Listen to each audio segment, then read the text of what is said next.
लोग exercise 9D करेंगे। इसमें क्वेश्चन नंबर 1 से क्वेश्चन नंबर 9 तक आपको असर्शन रीजन गिवन है। फर्स्ट क्वेश्चन करते हैं, असर्शन रीड करते हैं। All concurrent line have the same distance between them. तो ये स्टेटमेंट क्या हो जाएगी आपकी फॉल्स हो जाएगी। इसलिए हो जाएगी क्योंकि कॉन्करेंट जो लाइन होती हैं वो कॉमन पॉइंट से निकलती हैं। तो ये क्या कर रहा है, सेम उनके कॉन्करेंट लाइन की सेम डिस्टेंस होगी, तो ये फॉल्स हो जाएगा। रीजन क्या कह रहा है, all concurrent line passes through a common point. एक कॉमन पॉइंट से कॉन्करेंट लाइन निकलती हैं, तो ये स्टेटमेंट आपकी ट्रू हो जाएगी। अगर असर्शन फॉल्स है, रीजन ट्रू है, तो इसमें कौन सा ऑप्शन होगा, assertion is false and reason is true, यानी ऑप्शन नंबर डी आपका राइट आंसर हो जाएगा। तो यहाँ पे ऑप्शन नंबर कौन सा यूज़ होगा, डी ऑप्शन यूज़ होगा। डी ऑप्शन यूज़ होगा, यानी असर्शन इज फॉल्स, असर्शन आपका फॉल्स है और रीजन आपका ट्रू है। तो देखिए असर्शन क्या कर रहा है, only one line can be drawn passing through a two distinct point. यानी अगर टू डिस्टिंक्ट पॉइंट हैं, दो अलग अलग जगह पॉइंट हैं, दो डिस्टिंक्ट पॉइंट से क्या हम सिंगल लाइन ही ड्रॉ कर सकते हैं, तो ये स्टेटमेंट क्या हो जाएगी, राइट। ओनली वन लाइन, दो पॉइंट है, इसमें एक ही लाइन हम ड्रॉ कर सकते हैं, तो ये स्टेटमेंट आपकी ट्रू हो जाएगी। रीजन क्या कह रहा है, an unlimited number of line can be drawn passing through a given point. एक गिवन पॉइंट है, ये पॉइंट है, इसमें क्या unlimited number of line draw कर सकते हैं, बिल्कुल। एक लाइन ये ड्रॉ कर दिया, दूसरी ये, तीसरी ये, चौथी, यानी अनलिमिटेड लाइन हम ड्रॉ कर सकते हैं। तो ये भी क्या हो जाएगी, स्टेटमेंट आपका ट्रू हो जाएगा। यहाँ पे असर्शन में टू डिस्टिंक्ट यानी दो पॉइंट की बात की गई है और रीजन में वन पॉइंट की बात की गई है, तो ये क्या है, करेक्ट एक्सप्लेनेशन नहीं होगा, क्योंकि यहाँ पे दो पॉइंट की बात है, टू पॉइंट की, यहाँ पे वन पॉइंट की बात है। तो इसमें ऑप्शन नंबर कौन सा यूज़ होगा, ऑप्शन नंबर बी यूज़ होगा, यानी assertion and reason are true but reason is not the correct explanation of A, यानी ऑप्शन नंबर बी ऑप्शन आपका राइट आंसर। नंबर 3 देखिए, असर्शन क्या कर रहा है, there are no point common between two parallel line. जैसे दो parallel line है, पैरेलल लाइन का मतलब है एक ये लाइन है ऊपर वाली और ये नीचे। पैरेलल लाइन के दोनों की दो लाइन की डिस्टेंस जब सेम रहती है, उनको क्या बोलते हैं, पैरेलल लाइन। तो कह रहा है there are no point common between two parallel line. Two parallel line के बीच में कोई कॉमन पॉइंट नहीं है, तो ये स्टेटमेंट आपकी क्या हो जाएगी, ट्रू हो जाएगी, क्योंकि कॉमन पॉइंट नहीं है। क्योंकि अगर कॉमन पॉइंट होते तो ये दोनों एक दूसरे की डिस्टेंस आपकी सेम ना होती, लेकिन दोनों की क्या है डिस्टेंस, देखिए से आगे भी इसको जब ड्रॉ करेंगे तो इसका कोई कॉमन पॉइंट नहीं है, इसका कोई कॉमन पॉइंट नहीं है, तो ये स्टेटमेंट आपकी क्या हो जाएगी, ट्रू हो जाएगी। रीजन क्या रहा है, two parallel line always have the same distance between them.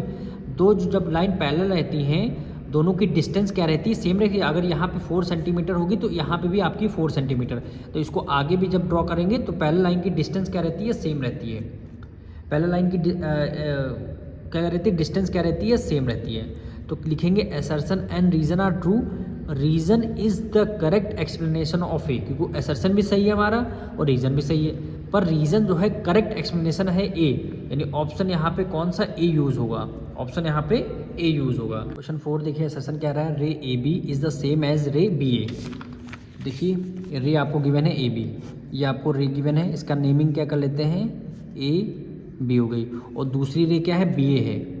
रे है, एरो तो आपको सेम जा रहा है, लेकिन इसका नेम क्या है, बी और ए। अब यहाँ पे देखिए इनिशियल पॉइंट पे ए है और यहाँ इनिशियल पॉइंट पे क्या है, बी है। क्या दोनों सेम हो सकते हैं, नहीं हो सकते, तो ये स्टेटमेंट क्या हो जाएगी, फॉल्स हो जाएगी।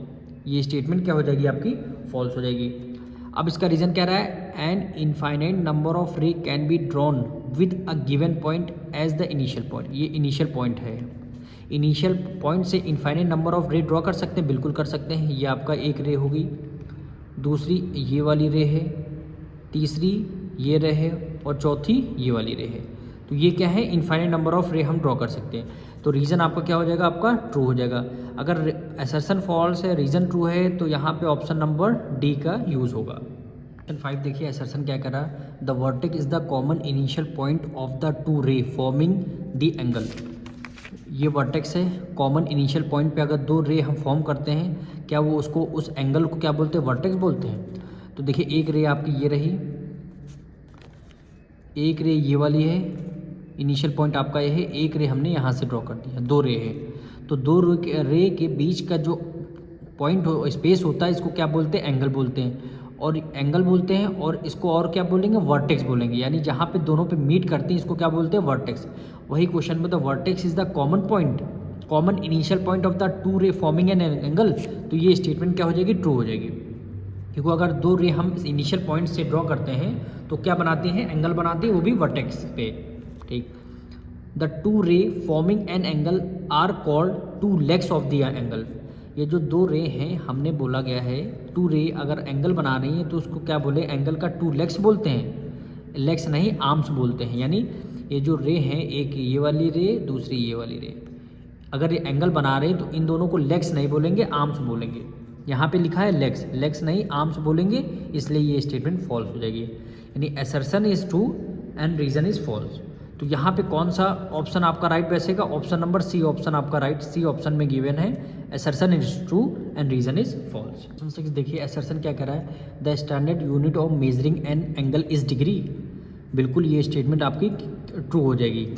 एंगल की स्टैंडर्ड यूनिट क्या होती है, डिग्री। एंगल को हम डिग्री में मेजर करते हैं, तो ये स्टेटमेंट आपकी ट्रू हो गई। I straight angle is equal to 180, straight angle 180 degree का होता है, ये भी स्टेटमेंट ट्रू है।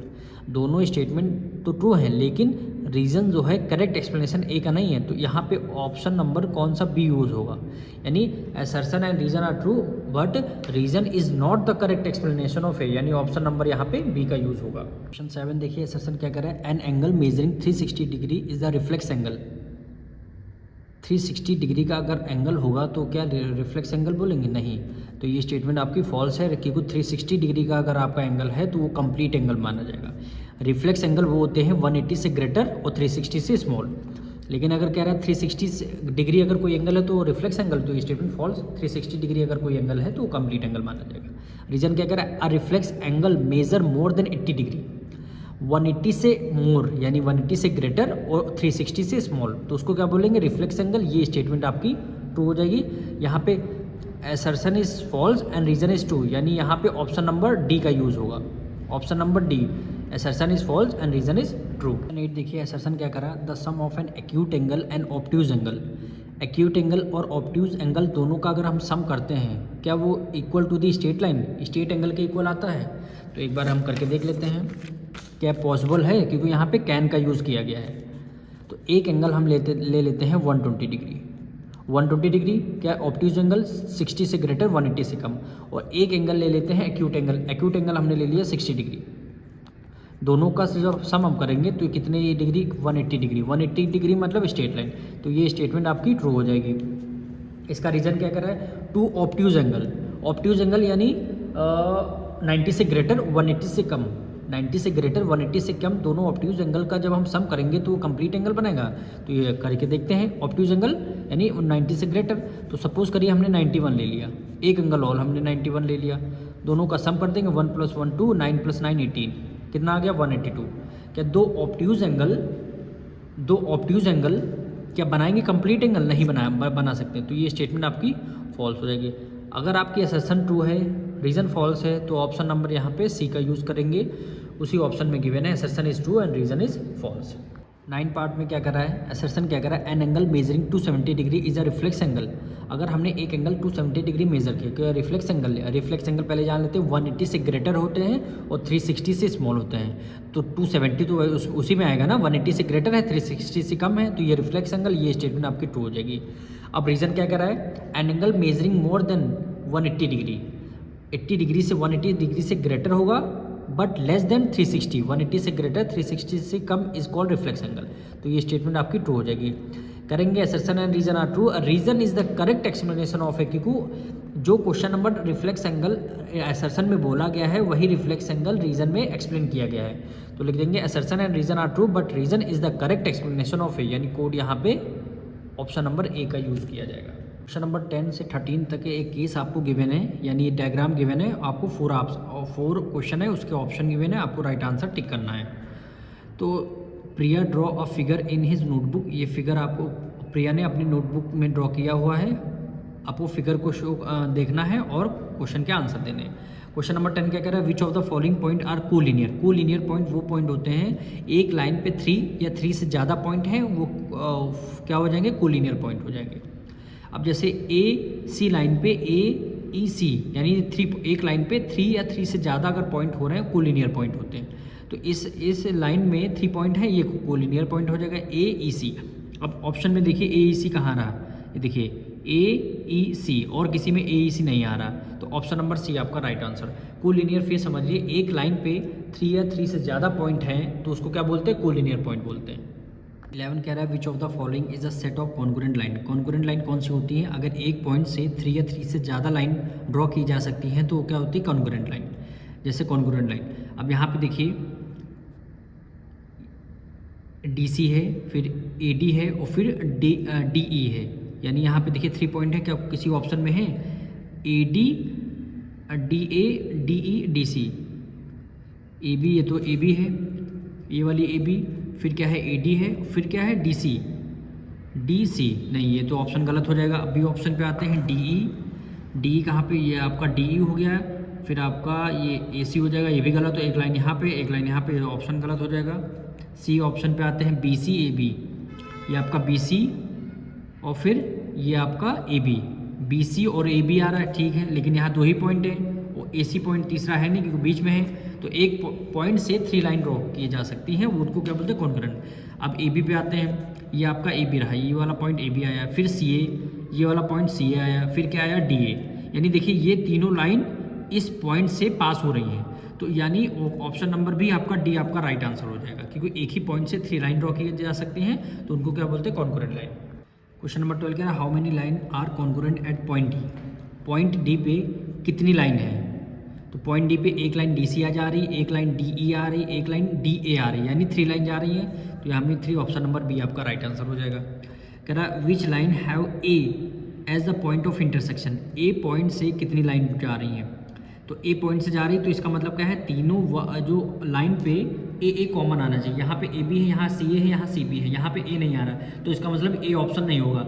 A इसलिए कॉमन होगा क्योंकि पॉइंट A से ही सारी लाइन जा रही हैं। अगर पॉइंट A से सारी लाइन जाएगी तो A तो सब में आएगा ना, AB में आएगा, AE में आएगा, DA में आएगा। अब इसमें देखिए CA BA and AD, CA ये रहा CA, BA ये रहा BA एंड AD ये रहा AD, यानी ये देखिए तीनों लाइन में A आ रहा है, तो ऑप्शन नंबर B आपका राइट आंसर हो जाएगा। अब D भी देख लेते हैं, यहाँ DA है, CB है, यहाँ इसमें A आ रहा है, इसमें आ रहा है, इसमें नहीं आ रहा, तो ये ऑप्शन नंबर C भी नहीं होगा। इसमें A है, इसमें A है, इसमें A नहीं है, तो ऑप्शन नंबर D भी नहीं होगा, इसलिए ऑप्शन नंबर B में तीनों A आ रहे हैं, तो ये आपका ऑप्शन नंबर B आपका राइट आंसर हो जाएगा।